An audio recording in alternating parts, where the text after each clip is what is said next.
Hello and welcome to this ROBO Deck Designer video. So this video is actually an extension of the video which I did previously on the update to the ROBO Deck Designer online tool. The bill of materials have been extensively modified, so this actually results in a much cleaner display of all the materials actually used in a deck. The first thing here is this actually covers just all the decks actually covered by the new programming code. So this is actually all the most popular decks. The decks which are not covered by the new bill of materials are on this web page here, and the ones which are displayed with the limited option. The bill of materials are sent by email and are at the end of the online design process through the ROBO Deck Designer online tool. So the first thing you'll see is that all the materials are all grouped together. So you've got like timber all piled together and posts themselves and the fasteners and etc. So this actually is much cleaner and easier to read. And on each line, first of all, there's a reference number.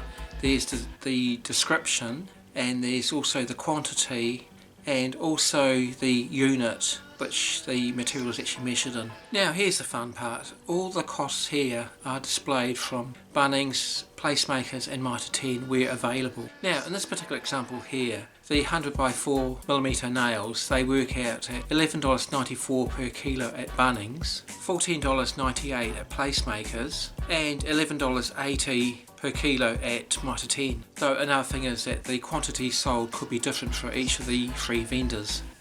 So with each of these unit prices, it's possible just to click on the link there and you'll go straight through to the supplier's product page. Another thing is that some of the products here required for a deck are not available from Placemakers, Bunnings or Mitre 10 and are available from other suppliers. So these are two columns on the right hand side, and there's normally a little bit there in the comments about where they've actually come from as well. Some prices here listed are POA, which means price on application. So the link still does go through to the product page, but you'll have to contact the supplier to find out the correct price for this particular item. Also on the far right hand side there's a comment section there. Now some of the materials here actually got listed in their wastage as well, particularly things like timber and nails.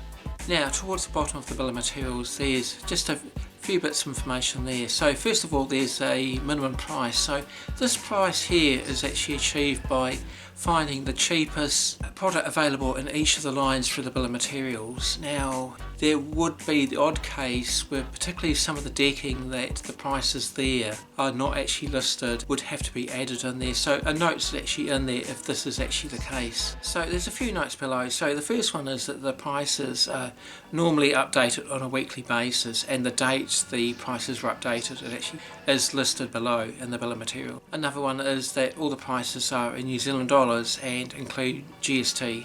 Also, your costs will be greater if there's unused products left over. So in this example here, if you're using say 5 kilos of nails and you can only get them in 2 kilo boxes, you'll end up paying for 6 kilos. The post lengths are approximate only, and a little bit has been included just for trimming down the top of the post.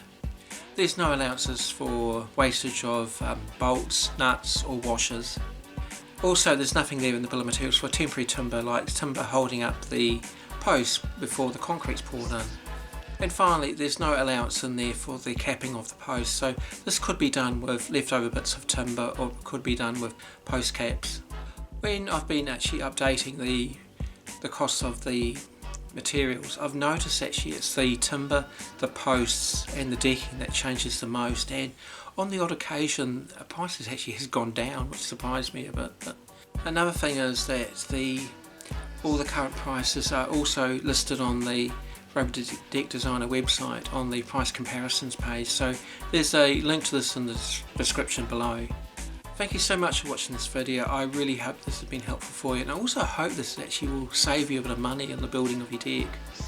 I'd be surprised if you didn't actually save a few $100s, but thank you so much for watching this video, and we'll see you in the next one, and don't forget to subscribe to the ROBO Deck Designer YouTube channel. Thank you.